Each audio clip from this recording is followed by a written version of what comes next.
nobody spirals harder than like a late 20s, early 30-year-old girl who knows this isn't it, but yet has no clue what it even is. They don't even understand themselves, and then they expect us to understand them. Today we're looking at women who think they're a 10, the kind high-value men turn down. If you haven't subscribed yet, do it now, hit like, and drop a comment below. Let's get started.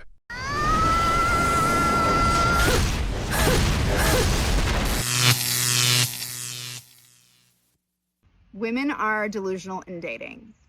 I say this as a professional matchmaker and as a woman who lived inside delusion for 43 years.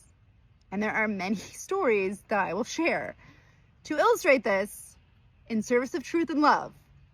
But we need to start with a statistic that knocked me out. So a little context first. As a professional matchmaker, people come to me with lists. Eventually, I hope we see that lists do not lead to love, but that is the trend. If I check off all the things on the list, I will find love. Anyways, that's another video. So women often had height, and can you guess the other one on the list? Financial security. And that range for them of what was tall enough or what was rich enough varied, but nonetheless, you would see it often. And I will tell you, no one ever said, I have a healthy, happy relationship because I'm with a tall, rich dude. Ever. Never. That is never the thing. Sure, if you like it, it can be a bonus. But let me tell you, you really need to look at that because here's the stat. Are you ready? If you are wanting a gentleman who is 6 feet tall or above and who makes over $150,000 or above, guess what percent of the dating pool you are dealing with? 1%. You've reduced all the men down to 1% left if you are looking for that. And let me tell you, that guy, that 1%, he has a lot of options. And so every woman thinks she's getting this guy. Wait, and that 1%, oh, this is the most important part. That does not include kindness. That does not include intelligence. That does not include emotional availability. That does not include physical attractiveness. It includes nothing that is important in actually making a relationship last. It doesn't include similar values. You've shrunk your dating pool down to 1%. And I'm going to tell you why none of this matters. But before I do that, we need to really let this sink in. And we need to remember this. This is very easy to forget. When you have a bad date or are struggling with anything in relationships, this statistic, once you understand more context, it will put it in perspective for you. So save it so you can refer back to it and share it with your friends. Because women, we need to wake up. 6 foot tall and 150K is not, it's not it. It's not going to get you the marriage and the love that you want. And I will share what will. But first, we need to let the statistic sink in. Save it and share it.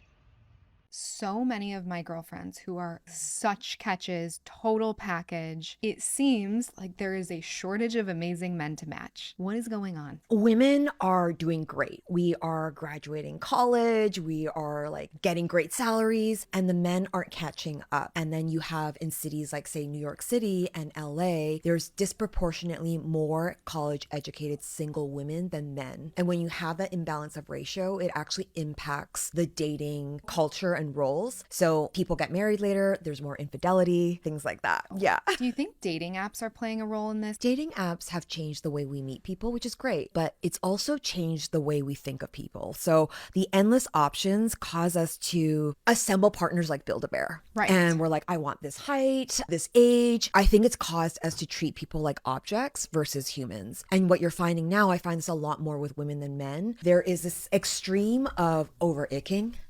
Yes, Where I wanted it's to like, talk to you about that. Oh my gosh, you wore sandals on the date. Forget it. People go on one side of an extreme. So one side is like no standards at all. And the other side is being so protective and over-icking and dismissing people before they have a chance. And that's our way of not getting hurt because we've been so disappointed. But doing that makes it impossible for a connection and love to grow. So I'm actively trying to date, right? Because your girl needs cuddles. And so I've tried a few different apps. And I've realised the types of guys I always swipe left on.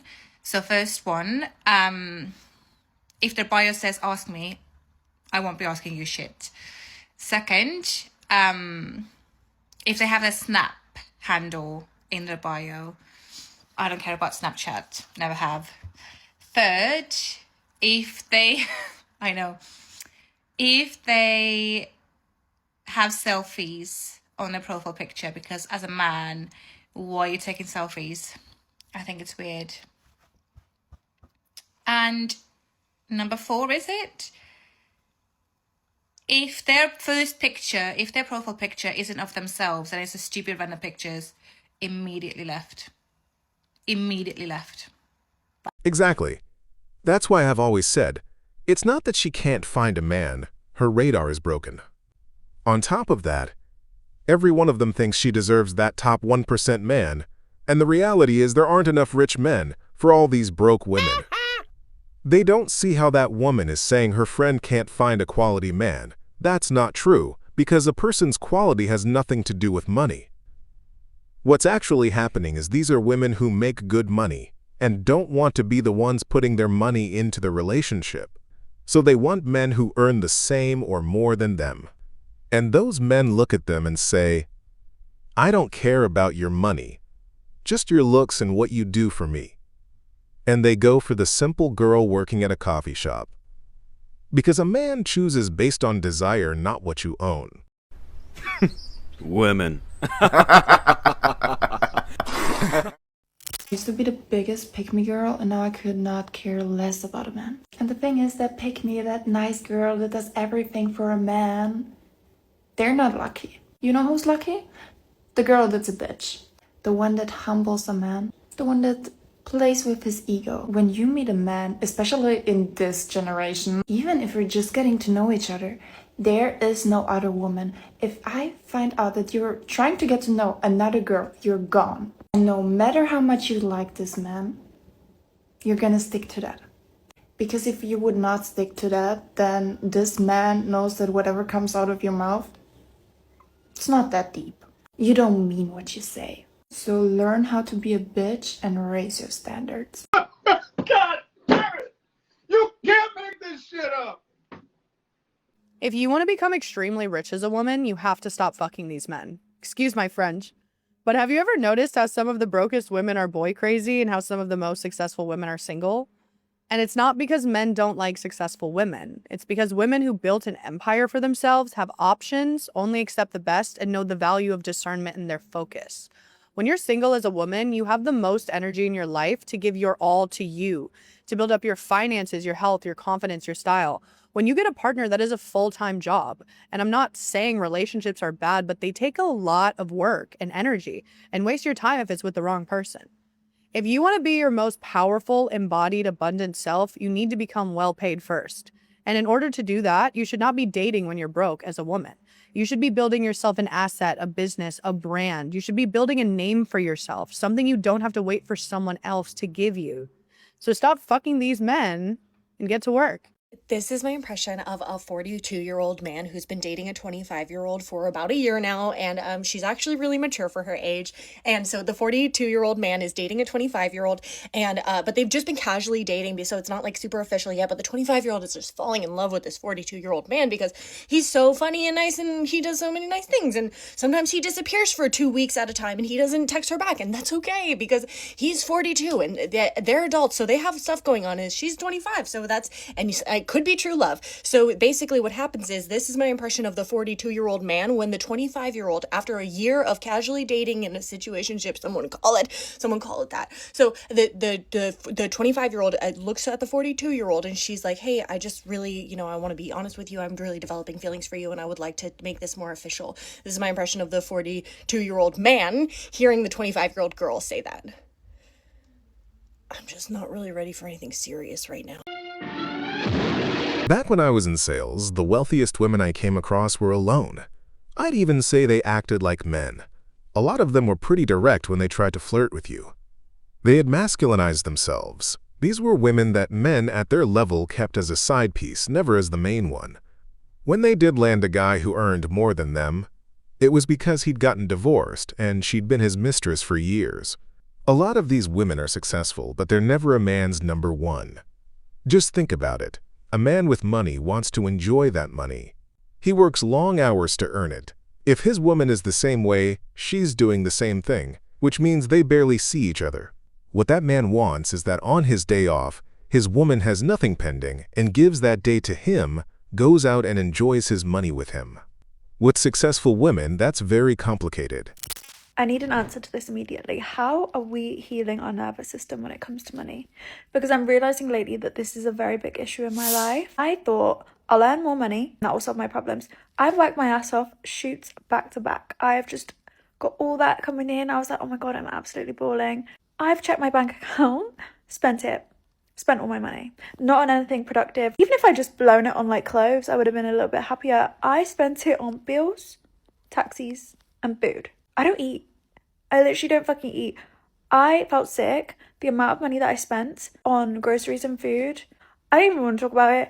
I am admitting that this is a problem in my life and I need somebody to tell me how they're healing their nervous system because it's becoming a problem in my life, to be honest. Just a little reminder, you don't owe someone your friendship and access to you, and you don't have to feel guilty about it. If someone once was a good friend and now they are not, you don't have to be their friend. I used to feel so guilty if we had history or if I felt like they lifted me up in a time of my life that I needed them, but just because they were a good friend years ago does not make them a good friend today. And I had to learn that. So don't feel bad letting people go that don't serve you in your life anymore. It's okay to outgrow people, to grow into a different person and no longer accept the treatment. You're allowed to do those things. Love you. I feel like I am a lot more man than a lot of men. And I'm not saying that to be funny. I'm saying that like this is factual. This is based on my observations and experiences. I came to the conclusion that my guy, sorry, but at this point, I'm the man. For instance, what I experience a lot of the time is when shit goes wrong, when things don't go as planned, I am a lot quicker than the man around me to jump to finding a solution whilst they are crashing out. Like a lot of men I've been around in these situations, they had to bitch about it and cry about it, not just for hours, but days straight. And they enjoyed it. They enjoyed to dwell in the drama, but not once they were trying to find a solution. Make a plan, solve the issue, find a way. No. They loved to crash. Like they were enjoying the crash out and they were running to people, talking to people. First of all, too many people and the type of people you talk to. My guy, this guy won't have the solution and is not the solution. So why are you talking to them? So this lack of discernment, again, makes me lose respect. You're not competent. I am more competent than you are. I guess I have no more discernment than you are because I see you running to that guy whilst you should sit your ass down and instead of crashing out and, oh my God, this is the problem, blah, blah, blah, blah. Sit down. Try to find a way. Cálmate. Tranqui. Calma, eh? Sit down and, I don't know, what are the facts? What is going on? What are the options? Analyze the situation.